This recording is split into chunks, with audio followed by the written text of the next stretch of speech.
in which the world's oldest economy in the United States and the world's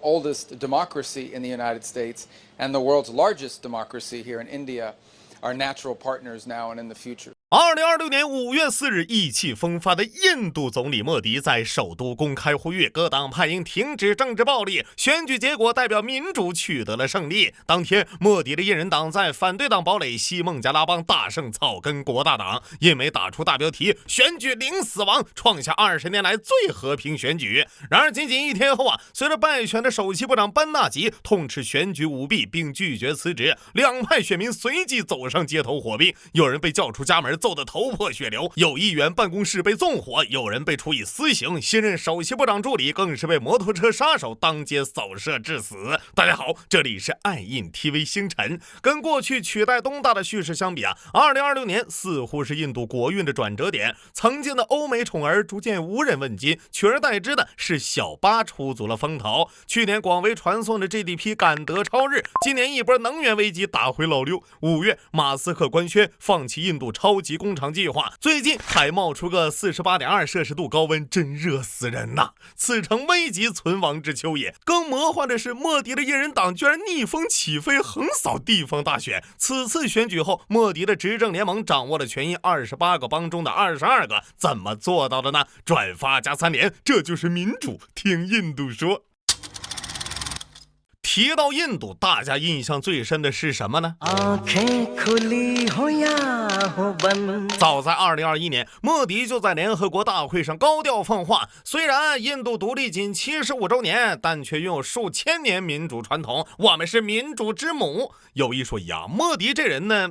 确实挺民主无非拆清真寺跨国暗杀锡克教领袖监听反对党什么的，没干啥出格的事至于印度选举，那就更民主了。想当印度总理的认真听作为拥有100多个民族、122种主要语言及1599种其他语言的有声有色大国，印度自古以来就比较复杂制度上三哥基本照搬英国选举制，同样是议会制，同样分联邦院和人民院，但与代英有一点不同的是，作为一个联邦制国家，印度只有6个全国性政党，但有邦议级政党54个，以及未被承认的政党2597个。2024年全国大选是2400多个政党参选，9.69亿人投票，耗资1.2万亿卢比，被欧美盛赞为世界上最大的民主国家。彼时国大党号召26个反对党组建国家发展包容性联盟，26路诸侯共讨莫泰师，总理莫迪则大手一挥，拉起38个党组建执政联盟，优势在哪？战国时代跟着一比都算是铁板一块的。全国大选是选总理，而大选的地方分场邦选举则是选出执掌邦最高行政权的首席部长，每5年选一次。由于各邦成立时间不同，选举错开，今年轮到5个邦选举，明年6个，2029年更是超级大选年，不仅要全国大选，还有8个邦要选，更是一片勃勃生机、万物竞发的景象那这群政客质量有多高呢？简单介绍下，人杰地灵的北方邦首席部长约吉，此人自2017年连任至今，除首席部长外，还一肩挑着北方邦内政部、法律部、信息部、税务部、公共工程部等25个部门部长。相比于这些小兼职本职工作更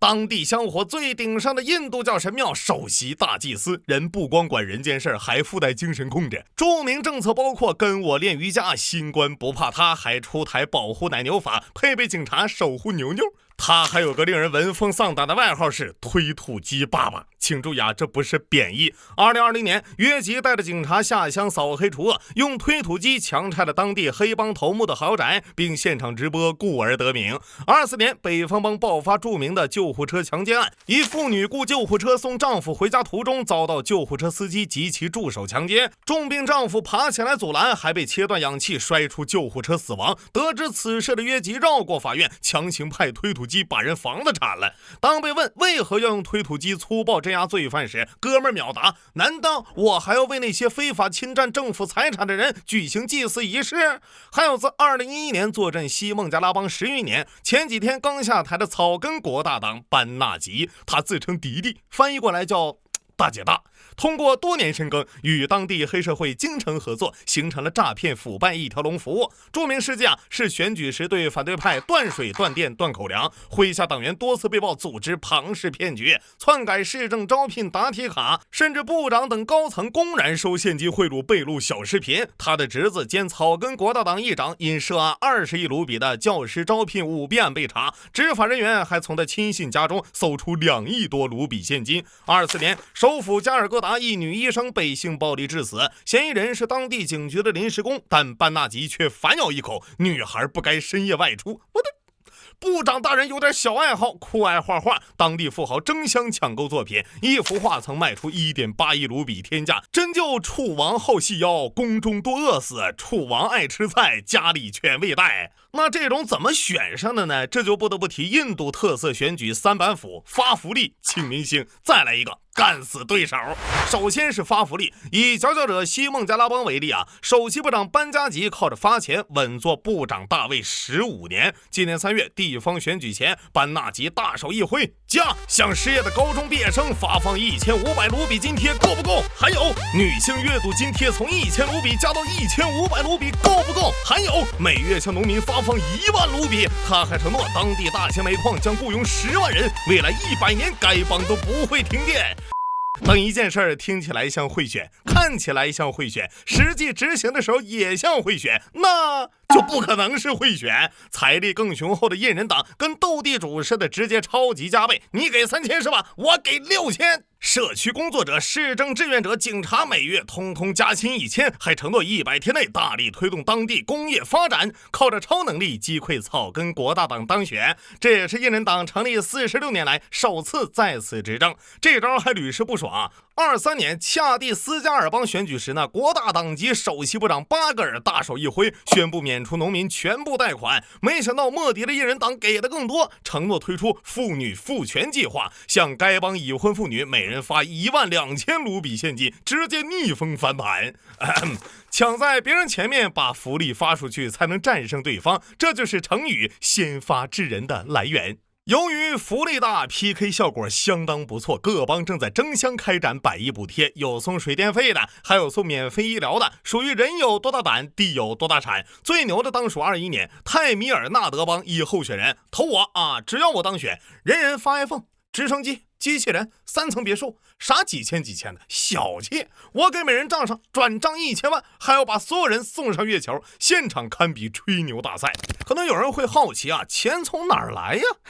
三哥自有妙计比如24年贾坎德邦的首席部长承诺向当地560万名妇女每人每月发2500卢比，上任后一看没钱，好在部长也是个忠厚人竞选承诺一定要达成，反手挪用教师工资、政府工程款，甚至找银行借贷。至于被挪用的咋办？记得5年后再投一次哦。同样的还有中央邦，一不小心发钱发到邦债务总额突破46万亿卢比，比自家年预算总额还高。好消息是，相比于白嘴起家的画饼，如今印度人民更倾向于看得见摸得着的福利。今年泰米尔纳德邦积极创新打法，在投票站附近开展投票送酒水、送现金乃至送毒品活动。选举委员会随便一搜，查获了超100亿卢比现金、78.72亿卢比毒品、159.31亿卢比贵金属等共600亿赃物。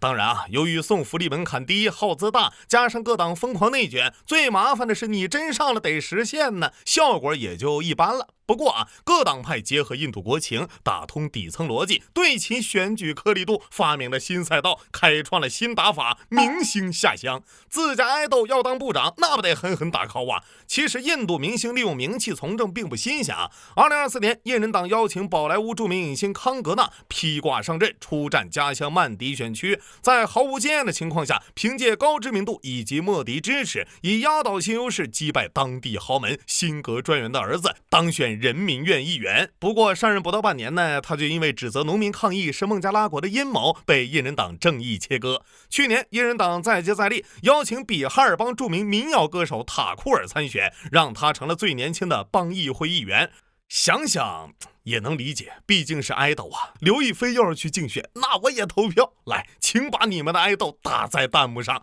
而在追星文化盛行的泰米尔纳德邦就更离谱了，这里的人把明星当神明，给爱豆建神庙立雕像，粉丝即信徒，偶像比君王，火爆程度不亚于在小破站放艾坤的唱跳 rap 视频。2024年，影坛巨星韦杰成立泰米尔胜利大会党，宣布进军政坛。由于他经常在电影中扮演暴打恐怖分子、对抗财团恶霸、揭露选举舞弊的孤胆英雄，积累了超高人气，被誉为人民英雄。于是这位毫无政治经验的演员今年成功当选这个近8000万人口的印度邦首席部长。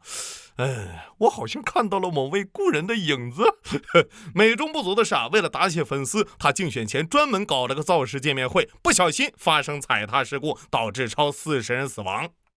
先别急着打问号随着科技发展，三哥甚至用上了 AI 竞选，把已故多年的政治领袖组长绘图转生照出来赛博助选，或是在视频里唱跳，或是发声呼吁选民赶紧投票给他们后辈。你别说选民是真吃这套请看 VCR。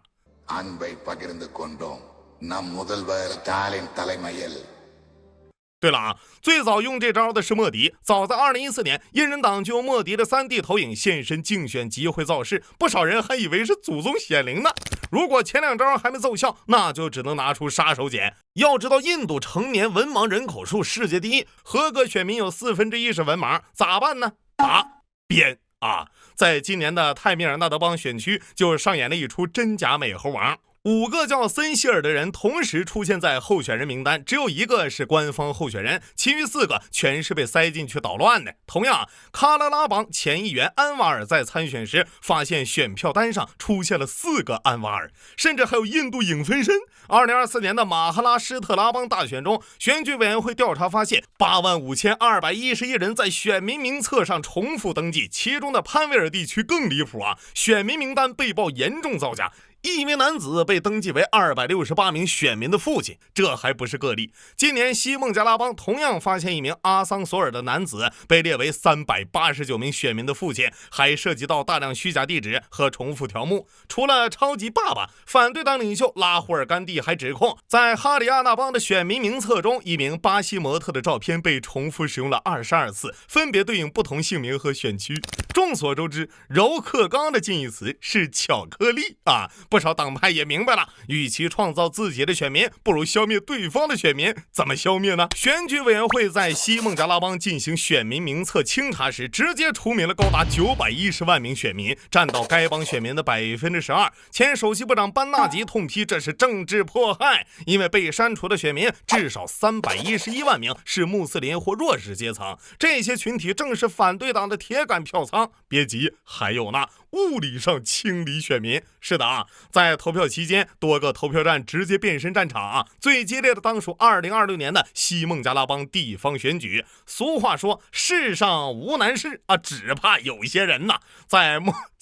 在穆尔西达巴德，草根国大党直接封锁投票站，除了大喊口号“印人党滚出去”，用石块砸敌对党宣传车，围殴候选人等小意外当地人充分发动主观能动性，自制土炸弹，在投票站附近引爆，驱赶投票人。在库马尔干节，印人党候选人前往投票站抗议该党监票员被驱逐，结果一现身，立刻被数百名敌对政党村民围殴，被当街揍得鼻青脸肿最后中央部队强行介入，才捡回一条狗命。在纳迪亚，刚开放投票，就多达10余名手持铁棍的不明暴徒冲进投票所，此地的印人党工作人员被1秒6棍，投票站也被控制，直到警察赶到驱离。然后官方声称本次选举伤亡率是近20年来最低，结果5月5日计票公布，两派选民立刻打成一片，导致至少4人死亡，甚至新任首席部长的核心幕僚兼私人助理被当街枪杀。此处我有一联，上联现金、酒精和毒品发福利，人人上瘾；下联石头棍棒加枪战，拦投票处处开干。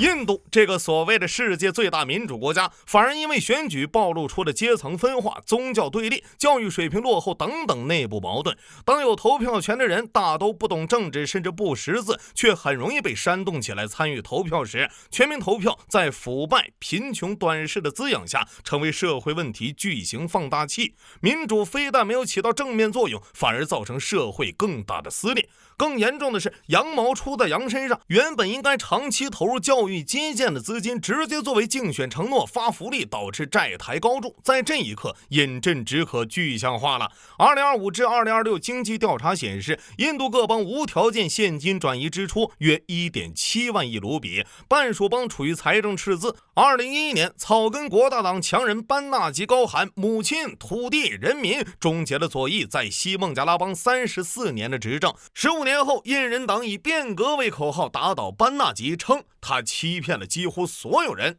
两句话逻辑如出一辙，前任许多变革失败后交棒继任者，每次变革承诺都是对上一次失败的控诉。问题在于在印度换掉旧政权容易，摆脱旧政治很难。